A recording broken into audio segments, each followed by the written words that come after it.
이번 시간에는 내향성에 대해서 좀 알아보려고 해요. 우리가 내향이라는 거에 대해서 오해를 굉장히 많이 하고 있거든요. 채용 공고 보면 I는 지원하지 마라. 이게 말이 안 되거든요. 그러니까 사람들이 심지어는 면접에서 거짓말을 하기도 하고 자기의 성향을 숨기기도 합니다.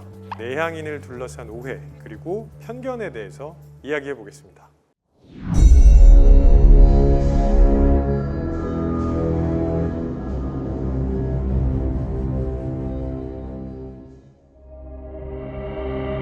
사이코패스, 나르시시즘, 인격적 장애의 일종. 자신의 성공을 위해서는 가리지 않고 나쁜 짓을 저지르며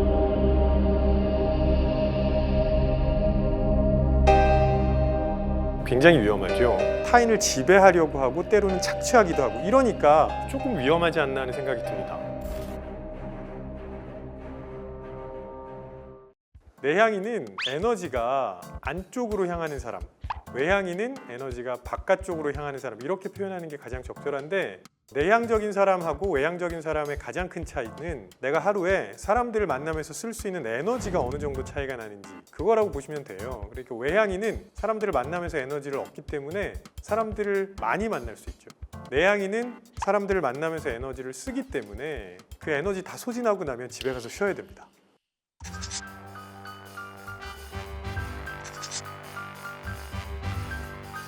내향적인 걸 싫어하는 이유가 내가 사회생활을 잘할 수 있을까, 조직에 도움이 될까, 이런 고민 때문에 그런데, 내향인이 조직에 도움이 안 된다는 건 가장 대표적인 착각이고요. 일단 내향적인 사람들의 특징이 뭐냐면 관찰력이 뛰어나요. 그리고 꼼꼼하게 준비하고요. 그 다음에 주변 사람들을 잘 배려하는 특징이 있습니다.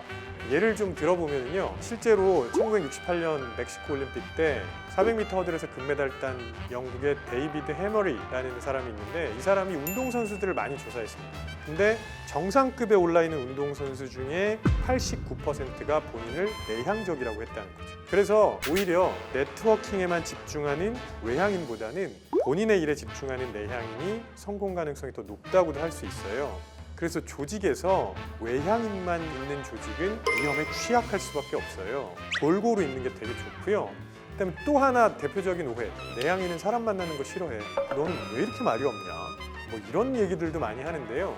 오해 혹은 편견이에요. 왜냐하면 우리가 사람들과 어울린다는 건 일종의 기술을 습득하는 거거든요. 그게 이제 성향과 완전히 비례한다고 생각하실 필요는 없는 거죠.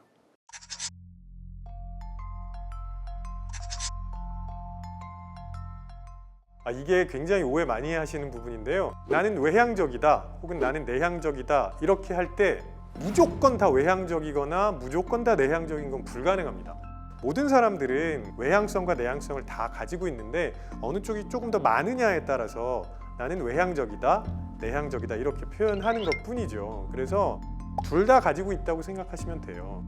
본인이 조금 내향적이라고 생각하신다면 내가 사람들을 만나면서 쓸 수 있는 에너지 수준을 좀 파악하셔야 됩니다. 더 쉽게 말씀드리면 내가 하루에 몇 명 정도 만났을 때 충분히 괜찮은 방식의 소통을 할 수 있었느냐, 그 에너지 수준을 잘 파악하고 계셔야 돼요.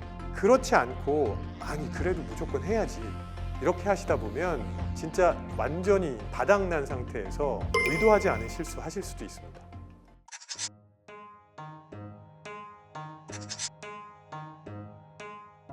내향적인 사람이 밖에서 다 에너지를 쓰고 집에 가면 에너지가 남아있지 않습니다. 오히려 집에 갔을 때 가족들이랑 굉장히 불편한 일들이 많이 발생해요. 그래서 퇴근하실 때 바로 집에 들어가지 않으시는 게 좋습니다. 그냥 나만의 공간을 조금 마련하세요. 그래서 30분이라도 혼자만의 시간을 좀 가지는 거죠. 그렇게 해서 에너지를 충전하고 들어가시면 또 다시 가족들과도 괜찮은 시간을 보내실 수 있을 거예요. 그 정도 시간은 본인에게 투자하셔도 되지 않을까요?